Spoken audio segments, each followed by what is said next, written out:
anyone asks you what is table, then what will you give answer? The answer is if you store the data in a column wise and row wise, then it is called table. Means अगर आप किसी भी चीज को row wise या column wise, ठीक है, row wise या कॉलम वाइज स्टोर कराते हो तो वो क्या कहलाता है? टेबल कहलाता है। ठीक है, सेम वैसे ही HTML में भी हम डेटा को टेबल के फॉर्म में स्टोर कर सकते हैं। टेबल के फॉर्म में मीन्स ये आपकी एक टेबल हुई, ठीक है, और कोई भी डेटा हम रो वाइज या कॉलम वाइज स्टोर करा सकते हैं। ठीक है, तो ये टेबल कहलाता है।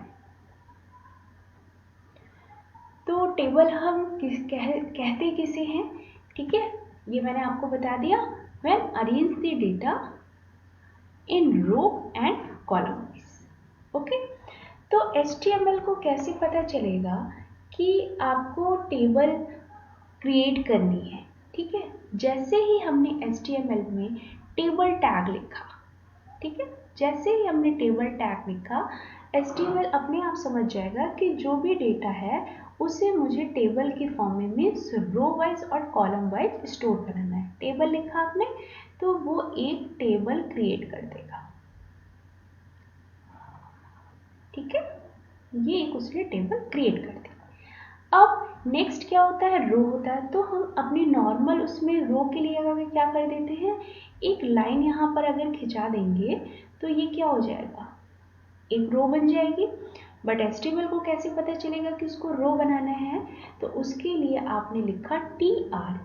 जितने टाइम्स आप TR लिखेंगे उतनी बार ये रो क्रिएट होती चली जाएगी। अगर आपने एक बार TR लिखा तो एक रो क्रिएट होगी, अगर दोबारा आपने TR लिखा तो दूसरी रो क्रिएट हो जाएगी, अगर आपने थर्ड टाइम TR लिखा तो वो थर्ड रो क्रिएट हो जाएगी। ठीक है, सेकेंड पॉइंट कि टेबल रो को हमें टेबल हेडर की तरह ट्रीट करना है। टेबल हेडर मीन्स कि जैसे आप क्या करना चाहते हैं कि ये जो रो है ये हेडर की तरह ट्रीट हो। यहाँ पर आपने लिख दिया नेम, यहाँ लिखा लास्ट नेम, यहाँ लिखा एज। तो ये क्या है? ये हेडर है। ठीक है, ये हेडर है।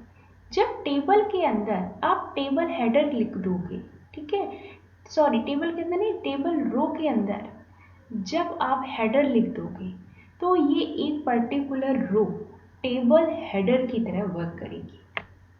ठीक है, तो ये क्या हो गया? टेबल हेडर क्रिएट हो गया। अब आपको क्या करना है? यहाँ पर नेम सेव कराना है। तो ये एक क्या हो गया? आपका कॉलम हो गया। कॉलम को जो हम रिप्रेजेंट करते हैं वो लिखते हैं TD से। क्यों लिखा TD से? क्योंकि इसके अंदर आपको डेटा सेव कराना है। ठीक है, तो अगर आपको रो क्रिएट करनी है तो TR लिखेंगे, अगर आपको हेडर लिखना है तो TR के अंदर ही आप क्या करेंगे? TH लिख देंगे। और अगर आपको डेटा कॉलम में डेटा अपना स्टोर करना है तो क्या करेंगे? TD लिखेंगे। कैसे हम इसको कोड के थ्रू करते हैं वो मैं अभी आपको बताती हूँ। ठीक है, तो इसके लिए सिंपल आपने एक नोटपैड ओपन किया और यहाँ पर मैंने टाइटल दे दिया टेबल। ठीक है, अब सबसे पहले आपको क्या लिखना है? यहाँ पर बॉडी के अंदर टेबल। टेबल लिखते ही पता चल गया HTML को कि यहाँ पर मुझे जो डेटा अरेंज करना है वो किसके फॉर्म में अरेंज करना है? Row and column wise arrange करना है। ठीक है, फिर मैंने क्या किया? मुझे रो बनानी है। ठीक है, तो मैंने यहाँ लिखा TR, फिर लिखा TR,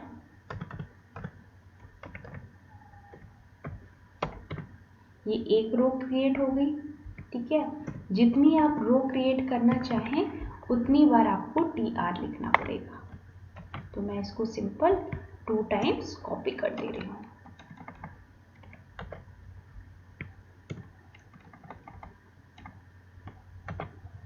ठीक है, अब टेबल रो को आपको हेडर बनाना है। ठीक है, तो यहाँ पर आपने लिखा TH। TH के अंदर आपने वैल्यू दी फर्स्ट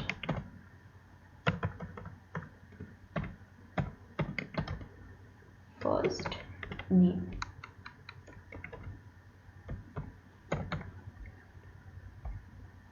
फिर लास्ट नेम। सिंपल इसी को कॉपी कर लेते हैं।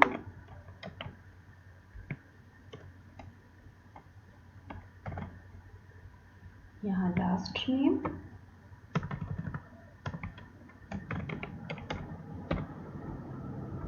और एक हम कॉलम बनाते हैं, एक हम हेडर बनाते हैं एज का। तो यहाँ पर लिखा मैंने एज। ओके, तो ये एक रो क्रिएट हो गई। ठीक है, अब फर्स्ट नेम में आप डेटा लिखना चाहते हैं। ठीक है, तो यहाँ पर मैंने लिखा TD। ठीक है, ये हेडर पार्ट है, ये हेडर पार्ट है। ठीक है, इसलिए यहाँ पर मैंने TD नहीं लिखा है, इसको स्पेसिफाइड करने के लिए कि ये हेडर पार्ट है। हेडर पार्ट में जो भी चीज़ें आप लिखेंगे, जो भी टेक्स्ट लिखेंगे, वो ऑटोमेटिकली बोल्ड हो जाएगा। ठीक है, अभी जब मैं आपको रन करा के दिखाऊंगी तब आपको समझ में आएगा। तो यहाँ पर मैंने लिखा नेहा।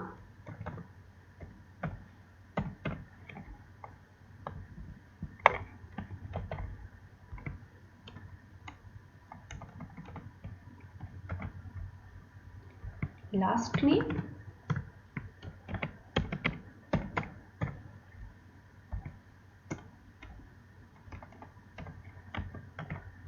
एज मान लीजिए 67। ठीक है, फर्स्ट रो का डेटा कंप्लीट। नेक्स्ट रो के लिए डेटा लिखेंगे, तो मैं एज इट इज कॉपी करके वैल्यू चेंज कर दूंगी।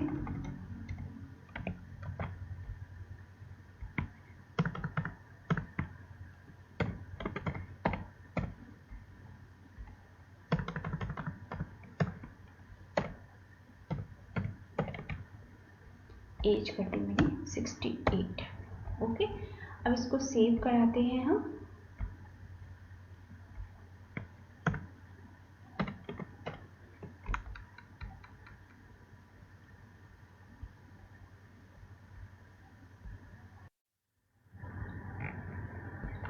ओके, अब इसको रन करा के देखते हैं।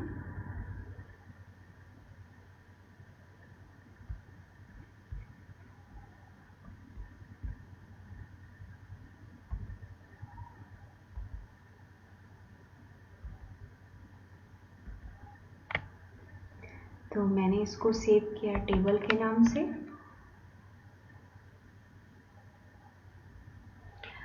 वाह, यहाँ देखो एक आपको टेबल मिली, बट जैसे आप नॉर्मली आपको चारों तरफ से 4 साइड से बॉर्डर दिखती है वो नहीं दिख रही है, बट इसमें जो आपका डेटा है वो row and column wise arrange हो गया है। ठीक है, तो इसके बॉर्डर लाने के लिए इसमें हमें क्या ऐड करना पड़ेगा, कुछ प्रॉपर्टीज को ऐड करना पड़ेगा। ठीक है, तो वो एट्रीब्यूट्स क्या क्या हैं,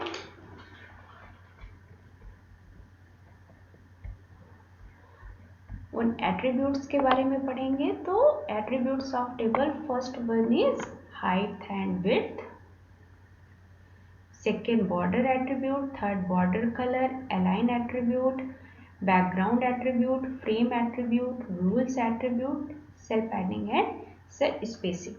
ठीक है, तो हम एक एक करके सारे एट्रीब्यूट्स को देखेंगे। ठीक है, तो सबसे पहले हाइट एंड विड्थ एट्रीब्यूट है। हाइट एंड विड्थ एट्रीब्यूट से हम क्या करते हैं कि हम ये पता करते हैं कि हमें टेबल की अपनी हाइट और विड्थ कितनी देनी है। ठीक है, तो यहाँ पे मैंने लिखा हाइट इक्वल टू, मान लीजिए मैंने दे दिया 400। ठीक है, ये पिक्सल या परसेंटेज के फॉर्म में होता है। ये अगर आप इसमें कुछ नहीं लिख रहे हैं तो ये क्या हो गया, ये पिक्सल की फॉर्म में हो गया। विड्थ दे दी मैंने 300, ठीक है। और इसमें हम बॉर्डर देना चाहते हैं, बॉर्डर दे दिया 2 पिक्सल की। बॉर्डर कलर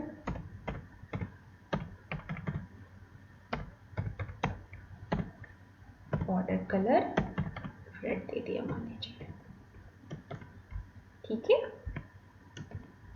इसको हमने सेव कराया और पेज को रिफ्रेश कर दिया। ये देखिए, ये क्या हो गई, हाइट हो गई और ये विड्थ हो गई, ठीक है। अब आपको समझ में आ रहा होगा, जब टेबल हेडर लिखा ना तो टेबल हेडर में ये ऑटोमेटिकली क्या हो जाता है, ये बोल्ड हो जाता है। इसीलिए स्पेसिफाई किया कि ये जो रो है वो टेबल हेडर की तरह ट्रीट हो रही है, और जो इसके अलावा रो है वो आपके नॉर्मल रो की तरह यूज हो रही है। इसीलिए इसमें लिखते समय हमने TD लिखा था और यहाँ पर TH लिखा था, ठीक है। इसके बाद नेक्स्ट एट्रीब्यूट जो है वो फ्रेम एट्रीब्यूट्स है। फ्रेम की वर्किंग क्या होती है, फ्रेम की वर्किंग होती है कि आपको टेबल में कहाँ कहाँ पर बॉर्डर को रखना है। मान लीजिए आप सिर्फ चाहते हैं कि अपर साइड बॉर्डर हो, या सिर्फ लोअर साइड बॉर्डर हो, राइट साइड बॉर्डर हो, लेफ्ट साइड बॉर्डर हो, या बॉर्डर हो ही ना, तो इसके लिए कुछ एट्रीब्यूट्स होते हैं। वो एट्रीब्यूट्स कौन कौन से हैं, वो हैं आपके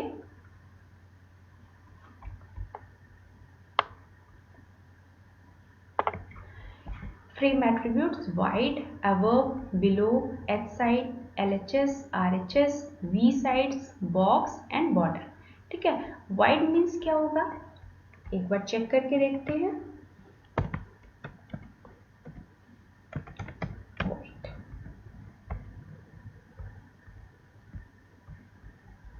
जैसे ही आपने वाइड लिखा, जो टेबल की बॉर्डर थी, टेबल की आउटसाइड बॉर्डर, ठीक है, पर्टिकुलर सेल की बॉर्डर नहीं, जो टेबल के चारों तरफ बॉर्डर थी, वो देखिए रिमूव हो गई है, ठीक है। अगर हम क्या करें, यहाँ पर वाइट की जगह अबव लिखें तो सिर्फ अपर साइड में जो बॉर्डर है वो अपीयर होगी, ठीक है। ये देखिए, तो सेम ऐसे ही बिलो में बिलो साइड अपीयर हो जाएगी। LHS में लेफ्ट साइड, मैं आपको LHS वाला एक शो करा के दिखा दे रही हूँ। बाकी जो एट्रीब्यूट्स हैं इसके, वो आप खुद प्रैक्टिस करके देखिएगा, LHS या RHS, ठीक है।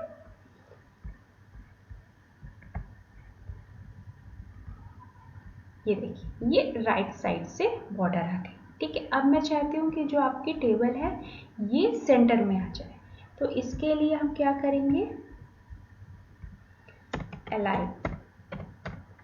अलाइन दे देंगे, क्या, सेंटर। अलाइनमेंट सेंटर दे सकते हैं, राइट दे सकते हैं, लेफ्ट दे सकते हैं, ठीक है। ये 3 इसकी वैल्यूज होती है अलाइनमेंट की, तो आप कोई भी वैल्यू दे सकते हैं, ठीक है।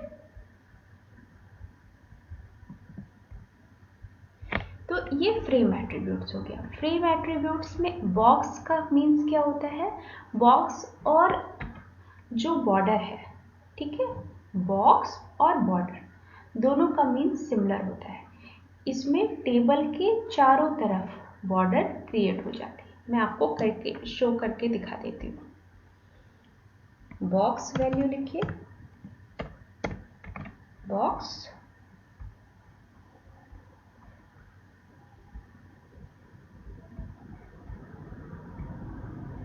ओके। इसकी जो जितनी भी साइड से थी उस साइड आपकी बॉर्डर क्रिएट हो गई। और अगर आप सिंपल बॉर्डर लिखते हो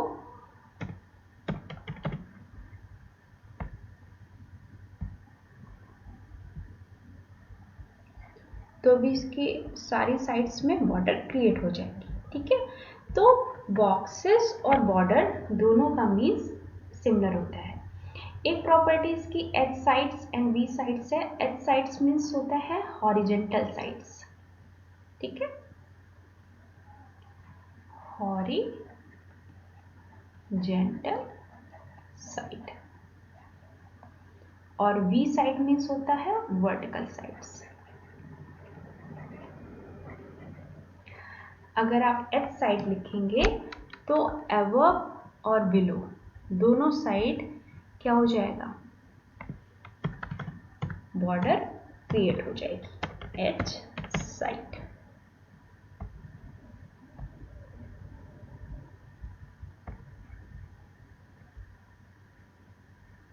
जस्ट अ मिनट,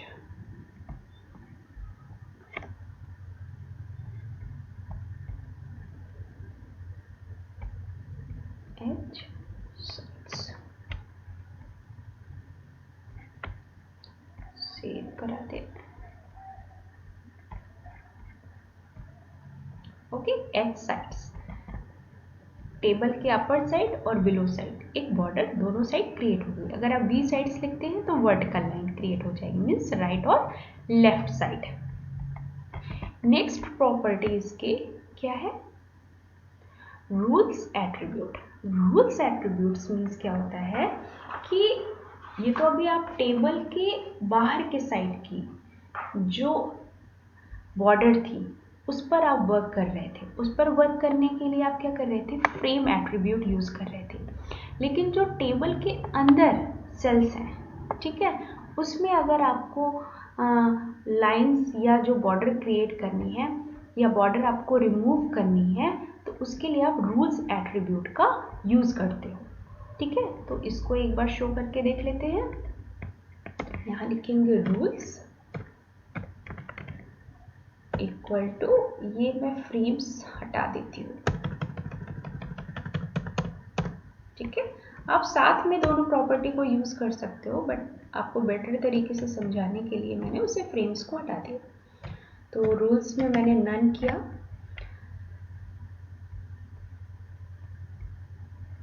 जैसे ही मैंने नन किया, वाव, क्या हुआ, सारी यहाँ पर आपकी जो अंदर की तरफ बॉर्डर थी, ठीक है, वो सब रिमूव हो गई, ठीक है। अगर आप रोज लिखते हो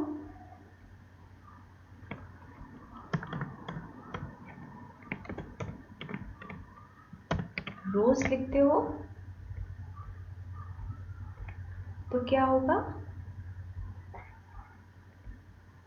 ये रो वाइज आपकी लाइन ड्रॉ हो जाएगी। तो अदर एट्रीब्यूट्स इसके क्या है, नन, ग्रुप्स, रोज, कॉलम्स, ऑल्स में जैसे आपकी नॉर्मल टेबल है वैसी क्रिएट हो जाती है। कॉलम्स में कॉलम के बीच में लाइन खिंच जाती है, ड्रॉ हो जाती है। ग्रुप्स में ये रो वाइज और कॉलम वाइज जो भी आपकी टेबल होती है उसको एक साथ ग्रुपिंग कर देते हैं। इसके लिए क्या करना होता है, आपकी जो भी टेबल है उस पर कई सारे फॉर्म में आप डेटा अरेंज होना चाहिए और वो फिर ग्रुप के फॉर्म में अरेंज कर देता है, ठीक है। तो ये जो सारे एट्रीब्यूट्स हैं वो आपके किसके एट्रीब्यूट्स हैं, टेबल्स के एट्रीब्यूट हैं, ठीक है। नेक्स्ट एट्रीब्यूट जो है वो very important attribute, cell padding and cell spacing, ठीक है। सेल पैडिंग और सेल स्पेसिंग क्या होता है, सेल पैडिंग और cell spacing means represent the distance between cell border and content, ठीक है। मान लीजिए ये आपका एक ब्लॉक है, इसके बीच और यहाँ पर आप जो भी लिख रहे हैं, ठीक है ना, इसके बीच जो ये स्पेस आता है, ठीक है, इस स्पेस को हम किसके कारण लाते हैं, सेल पैडिंग के कारण, ठीक है। सेल स्पेसिंग दो सेल्स के बीच में, ठीक है, ये जो स्पेस है इसको किसकी हेल्प से लाते हैं, किस एट्रीब्यूट की हेल्प से, सेल स्पेसिंग, ठीक है। तो कैसे वर्क करता है, इसको भी मैं यहाँ से रिमूव कर देती हूँ। यहाँ मैंने लिखा सेल पैडिंग। सेल पैडिंग की वैल्यू मैंने मान नीचे दे दी 5px। पहले हम इसे समझते हैं। सेव किया और रन कराया। ठीक है, तो ये देखिए ये वैल्यूज आपकी क्या हो गई, ये स्पेस हो गया सेल के अंदर, कंटेंट के बीच में और सेल के अंदर जो स्पेस है। ठीक है, ये सेल पैडिंग के कारण हुआ। अब मैं इन दो सेल्स के बीच में स्पेस लाना चाहती हूँ, तो इसके लिए हम क्या लिखेंगे, सेल स्पेसिंग।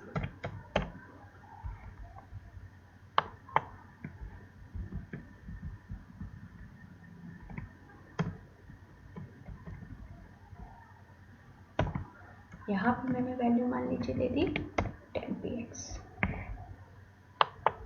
ठीक है, अब नहीं भी लिखेंगे px तो बाय डिफॉल्ट वो px हो जाएगा। यहाँ इसको सेव कराया और ये देखिए ये क्या हो गया, आपका स्पेस हो गया, दो सेल्स के बीच में स्पेस क्रिएट हो गया। तो ये सेल स्पेसिंग से हुआ। नेक्स्ट जो प्रॉपर्टी है इसकी वो क्या है, background colour and align attributes. मैंने आपको बता ही दिया। बैकग्राउंड एट्रीब्यूट्स में दो पार्ट होते हैं, background colour attribute and BG colour attribute and background attribute. BG colour attribute से आप टेबल में बैकग्राउंड कलर सेट कर सकते हैं और बैकग्राउंड एट्रीब्यूट से आप इमेज सेट कर सकते हैं। तो इसको कैसे करेंगे हम, यहाँ पर मैंने लिखा BG colour equal to yellow.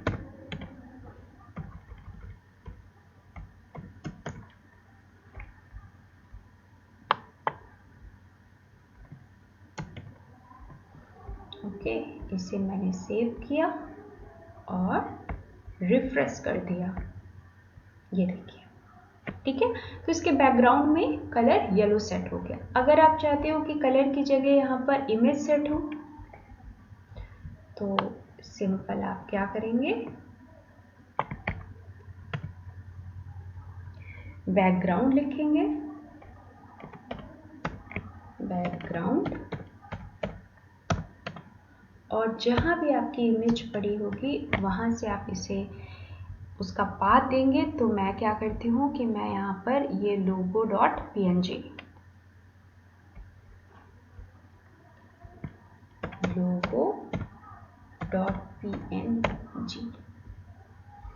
ठीक है, मैंने आपको ऑलरेडी इमेज वाले टॉपिक में एक्सप्लेन किया था कैसे हम पाथ देते हैं। अगर आपने अब तक उसे नहीं स्टडी किया है तो पहले फर्स्टली आप उससे पढ़िए, देन इसके बाद टेबल स्टडी करिएगा। ये देखिए, ठीक है, तो ऐसे हम टेबल के अंदर कोई भी एट्रीब्यूट्स को यूज कर सकते हैं, कैसे हमें बैकग्राउंड कलर, बैकग्राउंड इमेजेस देनी है। ठीक है।